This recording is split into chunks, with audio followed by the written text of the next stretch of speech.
예, 반갑습니다. 제가 모시기 힘든 목사는 아니고요. 쉬운 목사인데 제가 외부에 이렇게 설교를 하거나 이러면 제가 울렁증이 있어요.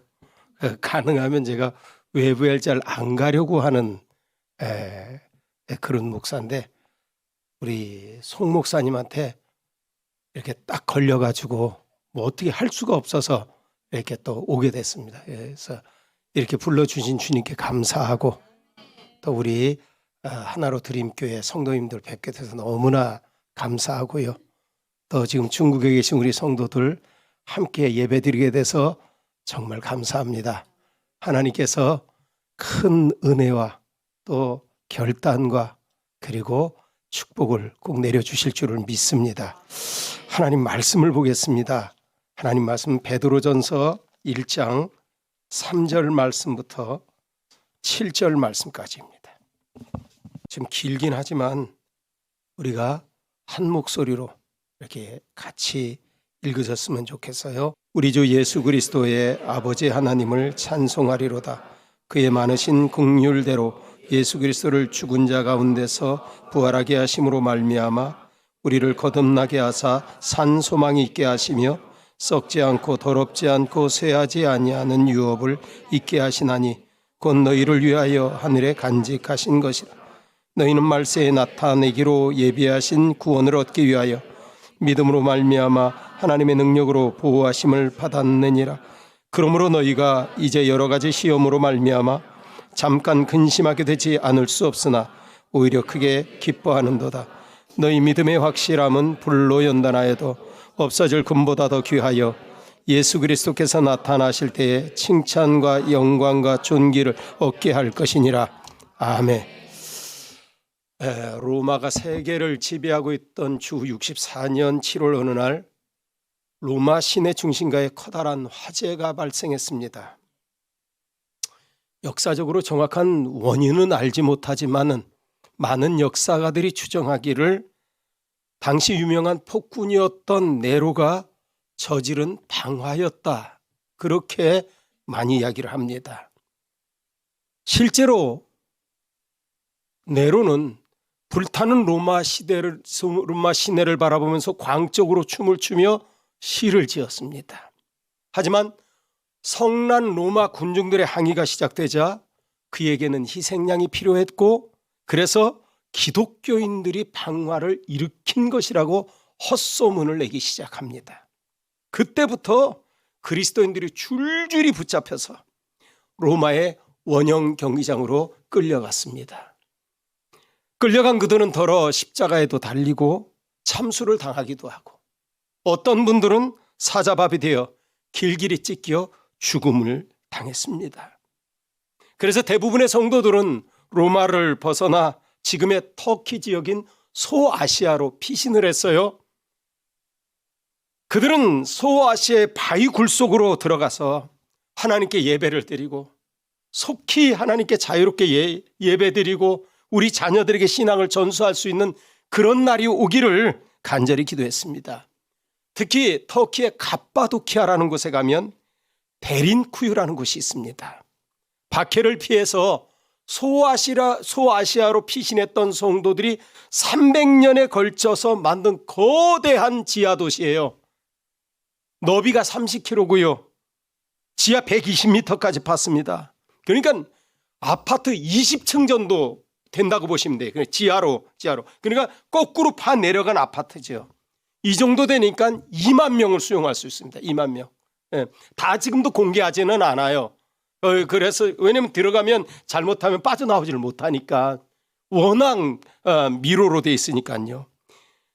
콘스탄티누스 황제가 기독교를 공인하기까지 약 300년 동안 그 땅속에서 살면서 신앙생활을 하고 자녀들을 믿음으로 키운 겁니다. 그러나 깊은 굴 속으로 피신했던 그들은 다시는 이 세상 구경을 하지 못할 것이라는 불안감과 두려움에 절망에 빠져 있었던 거죠. 바로 이때 당시 가장 존경받는 교회 지도자였던 예수님의 제자 베드로가 박해로 인해 흩어져서 언제 다시 햇빛을 볼 수 있을까?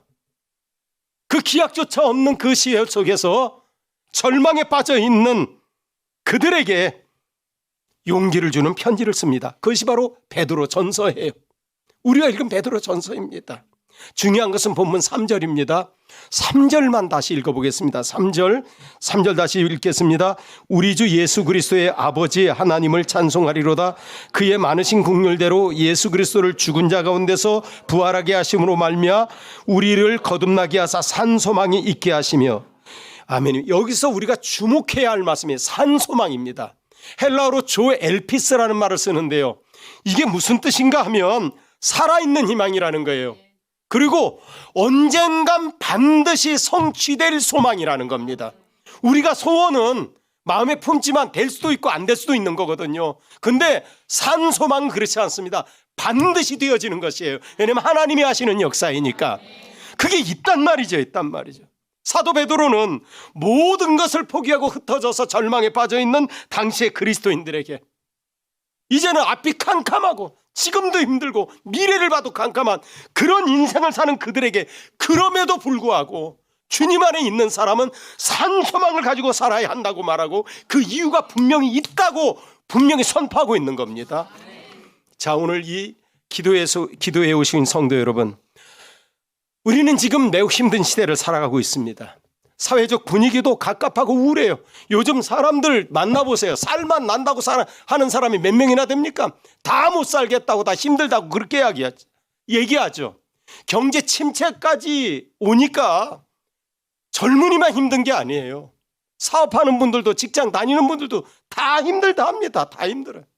그러니까 우리 사회가 만족함보다는 낙심과 절망에 빠져 있는 사람들이 압도적으로 많은 것 같아요. 여기 계신 분들은 어떠세요? 괜찮으세요? 힘드시죠? 정말 힘들어요. 다 힘들어요. 이렇게 우울하고 절망적인 분위기 속에서 언제 끝날지 모르는 침체기를 우리는 지금 지나고 있습니다. 그런데 여기에다가 이것만 해도 힘들잖아. 지금 이 시대만 해도. 그런데 남들이 겪지 않는 고통을 당하고 있는 분들이 있어요. 가정에 환자가 있어요. 의사로부터 암이라는 청천벽력 같은 선고를 받아요. 겨우 유지해온 사업이 이제 부도가 날 지경이에요. 회사에서는 당장 올해까지만 일하고 내년부터 나가라고 그 말이에요. 막막하죠. 지금까지도 얼마나 힘들게 살았습니까? 그런데 앞을 봐도 희망이 보이지 않아. 그러면 어떻게 되겠어요? 더 이상 살아갈 희망이 없는 거예요. 어떻게 사나?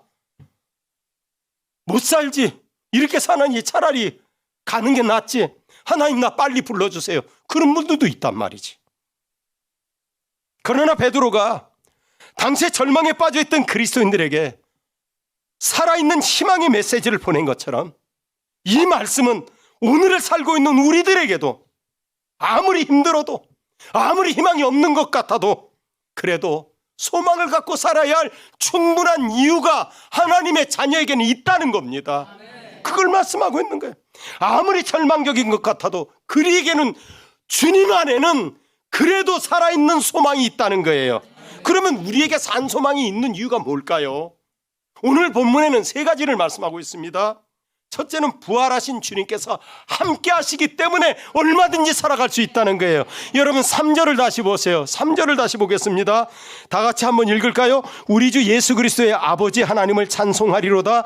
그의 많으신 긍휼대로, 그 다음 중에요, 예수 그리스도를 죽은 자 가운데서 부활하게 하심으로 말미암아 우리를 거듭나게 하사 뭐가 있게 하시며 산 소망이 있게 하시며. 하나님이 예수 그리스도를 죽은 자 가운데서 부활하게 하신 것이 우리에게 거듭남의 은혜를 주셨고 거기서 끝나지 않고 산 소망이 있게 만드셨다는 거예요. 여러분, 주님께서 부활하신 일이 왜 어려운 시대를 살아가는 우리에게 살아있는 소망이 될까요? 여러분 생각해 보세요. 예수님 십자가에 달려 돌아가셨을 때 예수님을 따르는 제자들 다 도망갔습니다. 다 알지요. 다 도망갔어. 다 잡히면 죽을까 봐. 메시아라고 믿었던 예수님이 죽자 제자들은 이제 모든 희망이 다 무너져 버린 거예요. 다 끝난 거라고. 다 끝난 거. 모든 희망이 사라져 버렸어요. 그러고서는 이제 그걸로 이제 예수님의 공동체는 이제 끝난 줄 알았어요. 그런데 여러분 보세요. 성경에 보면 얼마 지나지 않아 불과 40일도 안 돼서 그 흩어졌던 제자들이 다시 예루살렘으로 모여듭니다. 사람들이 눈빛이 달라졌어요. 겁에 질려서 도망갔던 사람들이 아니요. 목숨을 걸고 외칩니다. 너희가 십자가에 못 박았던 그 예수가 죽음을 이기시고 살아나셨다고. 그리고 거기서 끝나지 않아. 부활하신 예수님을 전하는 공동체 교회를 세웁니다. 목숨을 걸고 복음을 전하게 되죠. 아니 어떻게 무엇이 이러한 변화를 가져다 주었을까? 이 변화에 대한 정확한 역사적 설명은 딱 하나밖에 없어요. 그들이 죽음을 이기시고 부활하신 예수님을 자기들이 직접 만났기 때문이에요. 그들이 부활하신 예수님을 만났을 때 어떤 생각이 들었을까? 죽음으로 끝나는 게 아니네. 예수님이 죽었다가 살아나셨어. 그러면 예수님을 믿고 따르는 우리들도 언제 죽어도 다시 부활한다는 확신이 생긴 거예요. 그럼 보세요. 죽는 게 아니야. 죽는 게. 그 죽음이 무섭지 않죠. 왜냐하면 죽어도 다시 살잖아. 죽어도 다시 살잖아. 그 죽음이 무섭지 않아. 자, 사람이 여러분 생각해 보세요. 죽음이 무섭지 않은데 뭐가 무섭겠어요? 우리가 극단적으로 그냥 제발 목숨만 살려달라고 그러잖아. 근데 죽음이 안 무서워. 그럼 무서운 게 없는 거예요. 그리고 또 하나 그들이 예수님을 만났을 때 믿었던 게 뭔가 하면 부활하신 예수님이 나와 함께 계시는 거라는 걸 믿었던 거야. 죽음도 무섭지 않아? 부활하신 주님이 떨어져 계신 분이 아니라 나와 함께 하시는 분이에요. 그러니까 마음속을 지배하고 있던 불안과 두려움이 사라져버린 거예요. 그 절망이 새로운 희망으로 바뀌게 된 겁니다. 여러분 특히 여러분 잘 아시죠? 엠마오로 내려갔던 두 제자. 모든 거 다 포기하고 고향으로 내려가는 게 끝난 거라고. 근데 그 내려가는 길에서 부활하신 예수님을 만나요. 예수님을 만나서 그분이 예수님임을 확인하고 나서 어떻게 합니까? 예수님이 살아나셨구나. 나도 죽으면 살겠구나. 그리고 예수님이 가신 줄 알았더니 자기들 옆에 계셨던 거야. 함께 계시는 거예요. 그러니 무서운 게 없는 거예요. 다시 예루살렘은 사명의 자리로 돌아오지 않습니까? 여러분 그렇습니다. 부활하신 예수님을 만난 사람, 지금으로 말하면 부활하신 예수님을 확실히 믿는 사람은 주님께서 지금도 살아계셔서 나와 함께 하심을 믿기 때문에 두려움도 사라지는 것이고 불안도 없어지는 겁니다. 그러므로 부활하신 예수님을 만난 사람은 절대로 절망하지 않아요. 왜냐하면 나 혼자가 아님을 알기 때문이에요. 아무리 상황이 힘들고 막막해도 부활하신 주님이 지금 보고 계세요. 알고 계세요. 그분이 보고 계시고 알고 계시는데 아무런 조치를 하지 않는 것은 하나님의 나름대로 뜻이 있는 거야. 주님의 뜻이 있는 거예요. 그게 있는 거예요. 그렇다면 절대로 낙심할 일이 없는 겁니다. 그런데 이 사실을 믿지 못하는 사람들이 얼마나 많은지 몰라요. 교회 안 다니는 사람 얘기가 아니에요. 예수 믿고 신앙생활을 한다는 사람들이 조금만 어려움이 닥치면 주님께서 함께 하신다는 이 변함없는 진리에 대해서 확신을 하지 못하는 거예요. 그러면서 무너지는 거라고. 여러분들도 들어보셨을 거예요. 종교개혁자 마틴 루터가 개혁을 하다가 너무나 힘들었어요. 그 교황청이라는 장벽을 어떻게 할 수가 없는 거예요. 그들에게 죽게 생겼어요. 그러니까는 어느 날 모든 희망을 다 버린 채 다 누워버려. 집에 누워버렸대. 그리고 자기도 모르게 그랬대. 이제 모든 게 다 끝났어. 다 끝났어. 이제 안 되는 거야. 그런데 그때 루터의 아내 카타리나가 루터가 있는 방에 상복을 입고 들어온 거예요. 그러니까 루터가 깜짝 놀라서 아니 나는 소식도 못 들었는데 누가 죽었느냐고. 카타리나가 그랬대요. 하나님이 돌아가셨다고. 그러니까 루터가 화가 났다는 거예요. 아니 그런 불경스럽고 그런 망령된 말이 어디 있느냐. 어떻게 하나님을 돌아가셨다고 말하느냐고. 그러니까 카타리나가 그러더래요. 하나님이 안 돌아가셨다면 어째 당신이 모든 것을 포기하고 절망하고 누워 계시느냐고. 그게 루터를 일깨운 거예요. 맞아. 하나님 살아계시지. 하나님 살아계시지. 벌떡 일어났다는 거 아니요. 그러면 다시 주님께서 맡겨주신 사명의 자리로, 개혁의 자리로 돌아올 수 있었던 겁니다. 오늘 기도의 자리에 오신 성도 여러분, 왜 우리가 이렇게 힘들고 막막한 상황에서도 소망을 가져야 합니까? 그냥 헛된 희망이 아니에요. 살다 보면 좋은 날 오겠지, 이거 아니요. 반드시 하나님이 주시는 새 날이 옵니다. 축복의 날이 옵니다. 이런 확신을 왜 가져야 돼? 주님이 죽지 않으셨기 때문이에요. 부활하신 주님께서 지금 우리와 함께 계시는 줄 믿으시기 바랍니다. 그분이 보고 계셔요. 알고 계신다고 불꽃 같은 눈동자로 지켜보고 계시는 줄을 믿어야 합니다.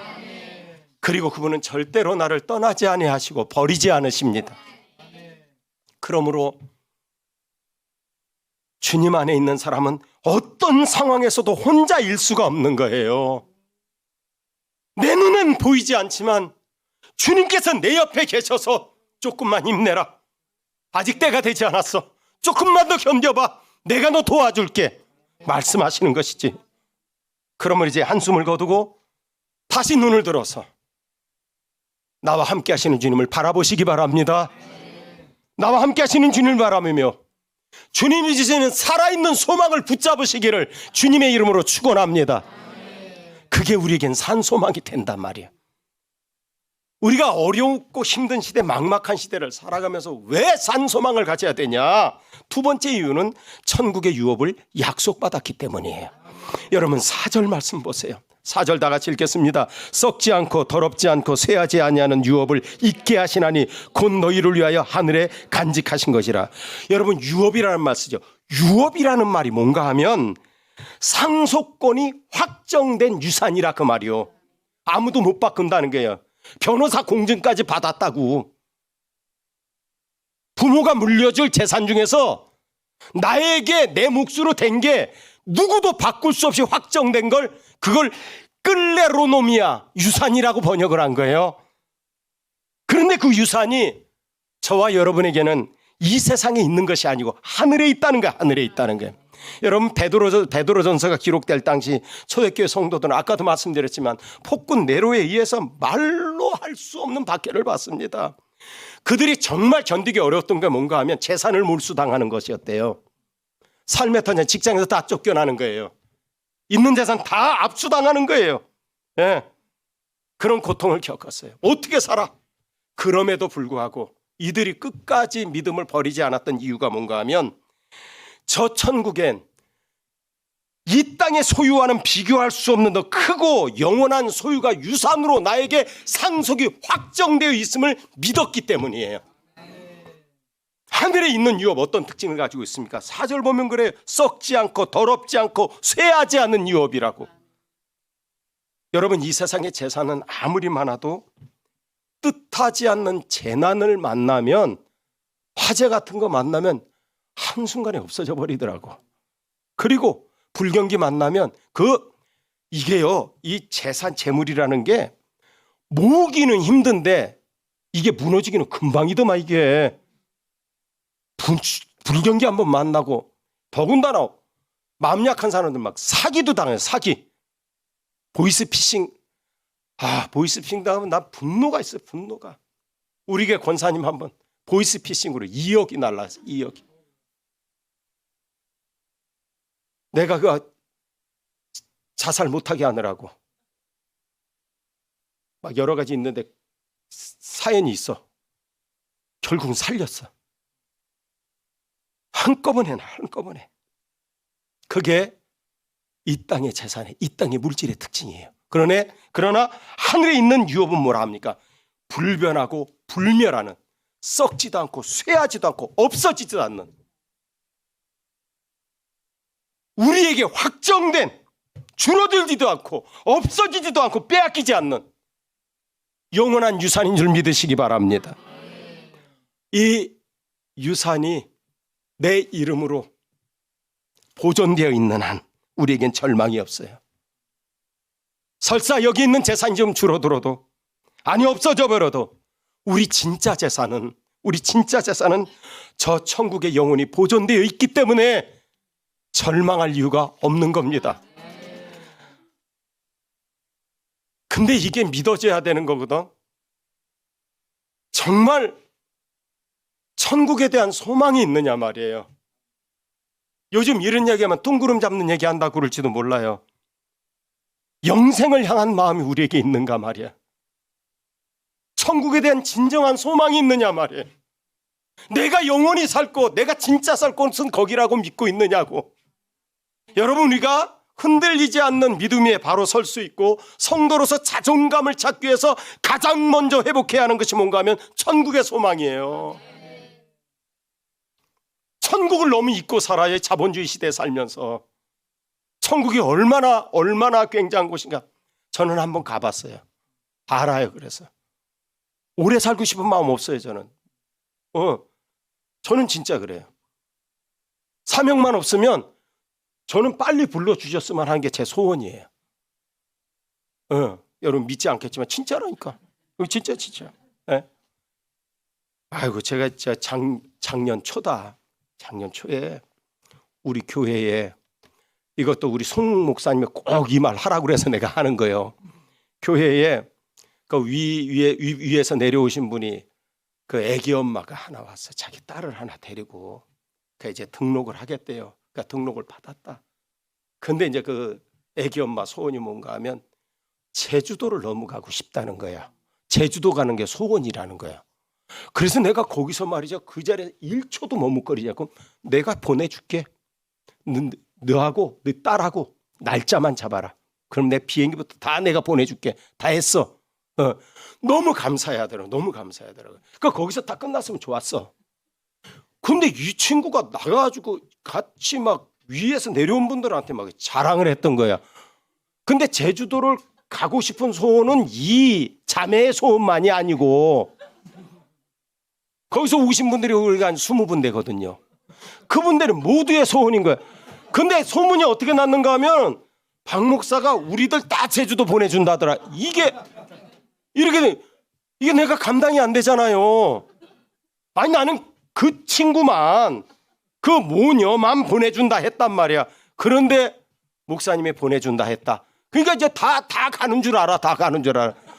이 비상이 걸렸어요. 그래서 내가 긴급당회를 모였습니다. 긴급당회를 모여가지고 이렇게 소문이 나서 내가 일을 저질러 놨으니 이거 어떻게 하느냐. 그래서 우리 선교비에서 긴급 편성을 해서 보내주자. 그러나 그분들이 우리가 거기 가서 쓸 돈은 다 대주지만 비행기 표는 그래도 자기가 끊어야 될 거 아니냐. 저가 항공이라도. 그 맞잖아. 그 정도는 해야 되잖아. 맞죠? 왜 이렇게 눈빛들이 해주려면 다 해주지. 이런 눈빛이야.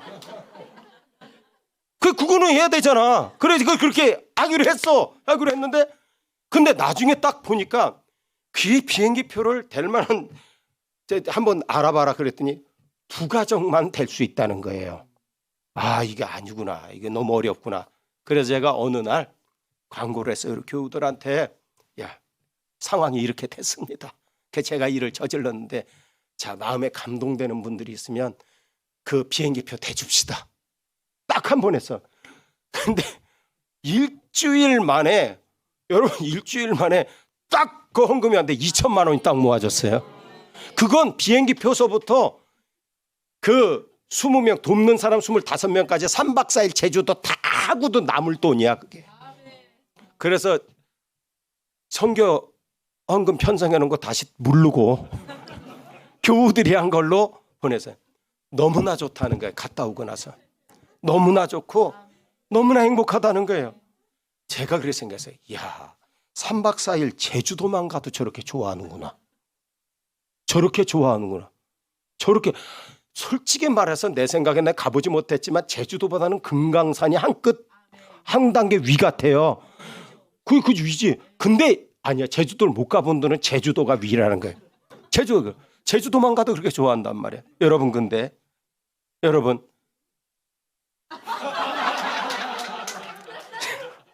근데 이게 이렇게 그렇게 흘러가면 좀 그런데, 이게 천국은 이게 제주도 금강산과는 비교도 되지 않습니다. 비교도 되지 않아요. 그게 우리에게 유업으로 확정됐단 말이에요. 롯데호텔 그 돌아가신 신격호 회장이 쓰던 방이 하루에 800만 원이에요. 하루에 800만 원이에요. 내가 그거를 1년 있으면 얼마 됐나 했더니 20국 6천만 원이야. 100년 동안 머문다? 2,900 20억이에요. 108평짜리. 모든 서비스 다 됩니다. 여러분 보세요. 제주도만 가도 그렇게 좋아. 그리고 롯데호텔 제상층 그렇게 좋아. 천국이 그것만 못하겠어요? 그것만 못하겠어요? 여러분 보세요. 우리가 천국을 가 하루 이틀도 아니고 10년 100년도 아니야. 한 번 가면 영원히 살아. 얼마 내요? 하나도 안 내. 제주도만 가도 20명 가도요 2천만 원 들어요. 롯데호텔 이게 1년만 살아도 29억 2천만 원이에요. 그것과는 비교할 수도 없으면 찬란하고 영원한 천국. 돈 하나도 안 내. 이미 예수님께서 십자가에서 보혈로 다 지불해 버렸어. 우리가 받은 구원이 얼마나 대단하냐고. 우리가 가야 될 천국이 얼마나 엄청난 거냐고요. 이 세상 무엇과 비교할 수 있겠어요? 저와 여러분은 그 천국을 유업으로 받고 확정된 사람들인데 뭐 때문에 이 세상 것 때문에 절망하고 좌절해야 되느냐 그 말이야. 여러분 천국을 믿으십니까? 하나님께서 우리에게 예비하신 영원한 집이 있다는 사실을 믿으십니까? 정말 믿는다면요, 경제적으로 조금 부족해도 괜찮아요. 정당하고 돈 벌어서 주님 뜻대로 잘 사용하는 건 멋진 일이에요. 하지만 물질에 매여서 발버둥 칠 필요 없다 그 말이에요. 하나님께서 믿음으로 사는 성도들을 위해서 예비하신 그 영원한 하나님의 나라, 천국의 유업이 나에게 변하지 않고 확정됐다는 사실을 믿는다면 잠시 잠깐 사는 이 세상에서 세상 것 때문에 기죽을 이유도 없고 절망할 이유도 없다는 사실을 믿으시기 바랍니다. 초대교회 성도들이 그리스도인이라는 이유만으로 재산 다 뺏기고 심지어 목숨을 잃는 고난을 당하면서도 보세요, 기쁘게 당했다는 거야. 기쁘게. 왜냐하면 내 집 영원한 하나님의 나라를 나는 다른 사람보다 빨리 가서 쉴 수 있다는 거예요. 그 유산을 나는 먼저 가서 볼 수 있다는 거예요. 예수 믿으면 이 정도 믿어야 되거든 사실. 이 믿어야 되거든. 이런 천국 신앙이 분명한 사람, 이 세상이 아닌 영원한 천국의 유업이 내 것이고 그것을 누린다는 사실을 믿는 사람, 기대하는 사람은 어떤 상황, 어떤 고난 속에도 절대로 절망하지 않습니다. 오히려 그날이 가까움을 볼수록 오히려 더 소망과 벅찬 기대 가운데 주님 만날 날을 소망하고 기다리고 있는 것이죠. 그래서 우리는 천국 신앙이 분명히만 있다면 우리는 아무리 힘들어도 살아있는 소망을 노래할 수 있는 겁니다. 우리가 힘들고 어려운 상황, 막막한 상황에서도 살아있는 소망을 노래할 수 있는 또 하나의 이유가 있습니다. 그것은 시련은 얼마 가지 않아 반드시 유익으로 바뀌기 때문이에요. 여러분 본문 6절 7절을 보세요. 6절 7절 다 같이 읽겠습니다. 그러므로 너희가 이제 여러 가지 시험으로 말미암아 잠깐 근심하게 되지 않을 수 없으나 오히려 크게 기뻐하는도다. 너희의 믿음의 확실함은 불로 연단하여도 없어질 금보다 더 귀하여 예수 그리스도께서 나타나실 때에 칭찬과 영광과 존귀를 얻게 할 것이니라. 아멘입니다. 우리는 세상에서 한 가지 어려움을 만나는 게 아니라 여러 가지 어려운 일을 만나요. 근데 이놈의 어려움이 하나 오고 그거 이겨나가면 그 다음 오고 그 다음 싸고 이러면 괜찮잖아, 할만하지. 그런데 이게 어느 날 갑자기 여러 개가 밀려와. 그죠? 여러 개가 밀려와. 자식들이 속색인데 딱 때 맞춰서 내 몸이 아파. 남편이 또 사고가 나. 감당할 수가 없는 거예요. 사업이 어려워져요. 쓰나미처럼 몰려온다고. 근심하지 않을 사람이 누가 있어요? 좌절하지 않을 사람이 누가 있어요? 믿는 성도들도 다르지 않아요. 여러분 교회 다니는 사람 중에 여러분 목사들도요, 그런 일 만나면 막 무너집니다. 좀 무너집니다. 성도들 앞에서 표시를 못 내서 그렇지. 기도도 잘 안 돼요. 기도도 안 돼. 그래서 그걸 인정하잖아. 근심하게 되지 않을 수 없으나. 근심한다는 게 믿는 사람도 뭐 근심하게 된다는 거예요. 그런데 여기서 우리가 주목해야 할 말은 잠깐입니다. 잠깐. 자, 여러 가지 시험으로 말미암아 잠깐 근심하게 되지 않을 수 없으나 그리스도인의 근심은 몇 날 며칠 계속되어서는 안 된다 그 말이야. 사람이기 때문에 근심하지 않을 수 없지만 잠깐 근심한 후에 정신을 차리고 오히려 크게 기뻐해야 된다고 말씀합니다. 그러면 근심할 수밖에 없는 상황에서 잠깐 근심하다가도 오히려 기뻐해야 할 이유가 어디 있을까요? 7절을 다시 한번 유념해 보셔야 합니다. 너희의 믿음의 확실함은 불로 연단하여도 없어질 금보다 더 귀하여 예수 그리스도께서 나타나실 때에 칭찬과 영광과 존귀를 얻게 할 것이니라. 시련을 통해서 믿음이 확실해진다는 것이지. 그렇다면 그리스도인이 겪는 시련은 뭐예요? 하나님이 그 믿음을 확실하게 만들기 위해서 마치 당금질을 하는 것처럼 하나님이 의도적으로 허용하시는 시련이라는 거예요. 그리고 어떤 시련이든 그 시련을 믿음으로 잘, 우리가 할 게 없어요. 그냥 견디는 거야. 기도 안 되면 안 되는 대로. 공장에서 일하다가 얼굴 전체가 찢어진 우리 집사님이 있었어요. 울면서 막 그러더라고. 목사님 의사가 신경 안 돌아올 수도 있대요. 기도도 안 되게. 네, 그랬어요. 기도하지 마. 기도 안 되면 하지 마. 내가 할게. 너 대신 내가 할게. 그냥 너는 울어. 그냥 울어. 기도 안 되면 울기만 해. 그렇게 버티는 게 울면서. 안 되는 기도 막 그러지 말고. 주여 그러면 애들이 위기를 만나고 어려울 때 엄마 그러면 뭐 왜 엄마인지 알잖아. 주님도 아세요. 그냥 주여 그러고 울어. 그러고 견디는 거야. 그러다 보면 하나님이 머지않은 날 반드시 역전시켜 주실 줄 믿으시기 바랍니다. 그게 하나님의 법칙. 금보다 더 귀한 칭찬과 영광과 존귀를 얻게 해주신다잖아요. 예? 여러분 우리 삶에도 의도하지 않는 막 이렇게 몰리는 게 있어. 코너로 몰리는 때가 있어요. 그런데 그게 우리에겐 나중엔 축복으로 바뀌는 경우가 많아요. 어느 화학공장에 불이 나서 화학공장 화학약품이 쌓이는데 불이 났으니까 어떻게 될까요? 다 타버렸죠. 다.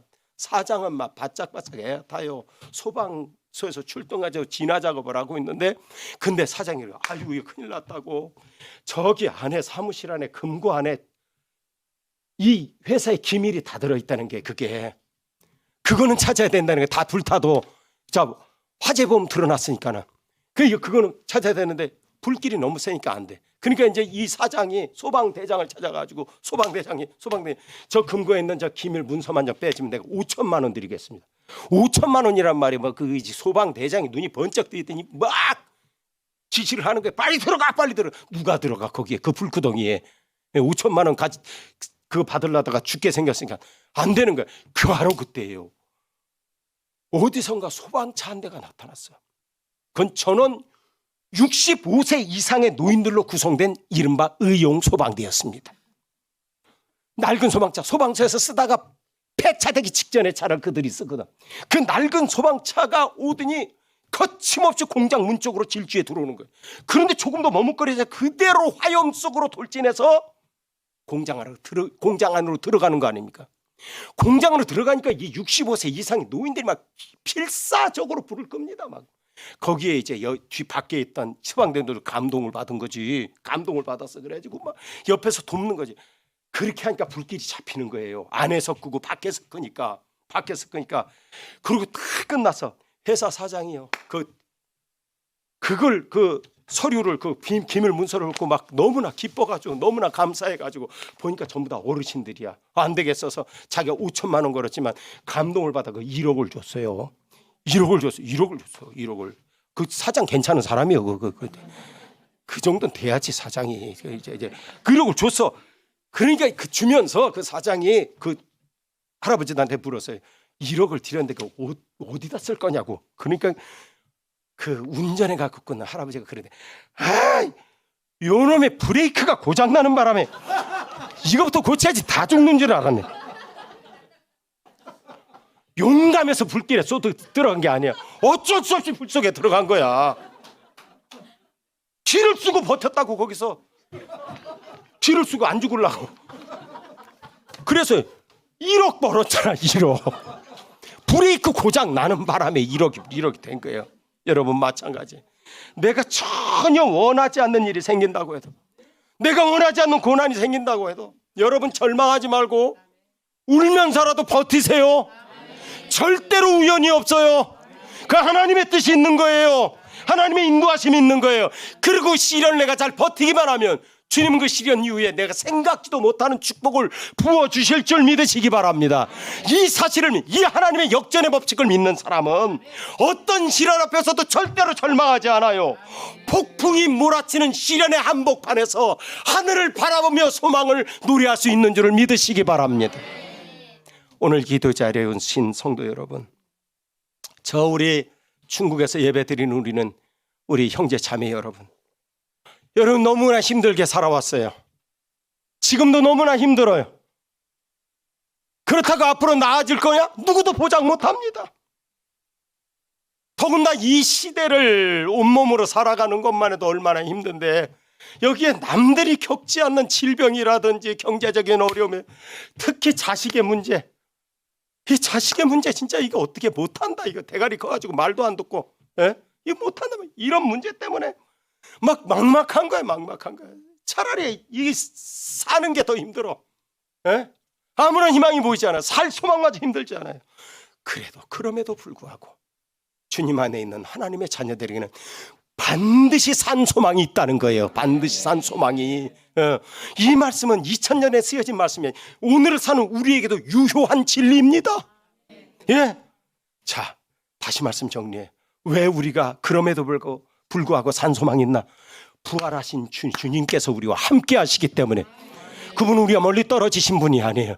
지금도 여러분, 그래서 내가 우리 성도들에게 기도할 땐 뭐라고 얘기하는가 하면, 주님이 내 한 뼘 앞에 계신 줄 믿고 기도하라고. 한 뼘 앞에 반드시 들으십니다. 그분은 반드시 응답하십니다. 우리를 떠나지니 아니하시고 우리를 절대로 버리는 일이 없는 줄을 믿으시기 바랍니다. 거기에 우리의 소망이 있는 거예요.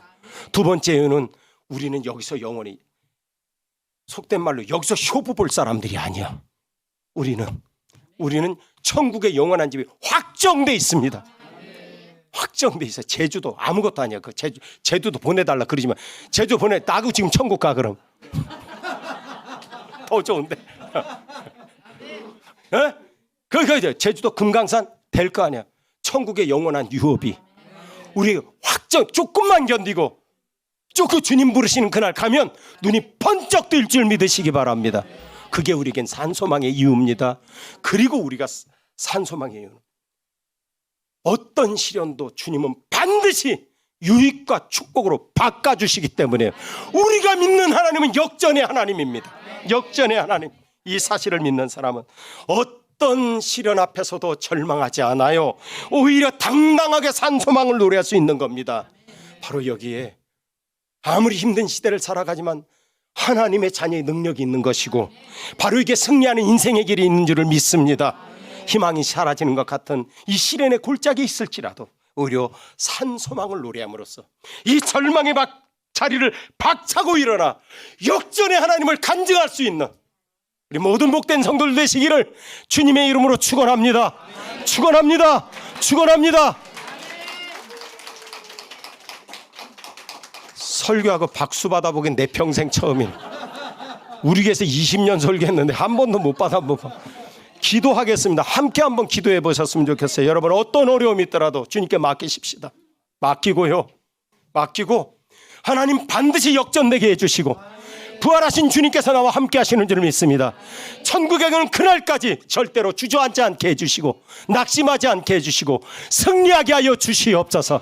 우리 다 같이 주여 한 번만 크게 부르고 반드시 승리할 수 있게 해달라고, 버틸 수 있게 해달라고 한 음성으로 기도합니다. 주여. 아버지 하나님 감사합니다. 주님께서 은혜 주셔서 아무리 어렵고 힘든 일이 우리 앞에 닥치고 있습니다. 아무리 막막한 일이 있을지라도 주여, 우리에겐 부활하신 주님이 우리와 함께 하시는 줄을 믿습니다. 아버지 하나님, 부활하신 주님께서 우리를 버리지 아니하시고 떠나지 않으신 줄을 믿습니다. 아버지 하나님, 우리를 지켜주시고 함께하여 주시옵소서. 아버지 하나님, 저 영원한 천국, 영원한 생명의 나라를 바라보며 그 나라를 믿고 그 나라를 향하여 나아갈 수 있게 해주시고, 이 세상 것에 연연하지 않게 해주시고, 이 세상 것들 때문에 기죽지 않게 해주시고, 이 세상 것들 때문에 절망하지 않게 해주시옵소서. 반드시 하나님이 바꿔주실 줄 믿습니다. 하나님의 역사는 시작된 일로 바꿔주시고 변화시켜주셔서 우리의 삶을 하나님 바꿔주시고 역전시켜주실 줄을 믿습니다.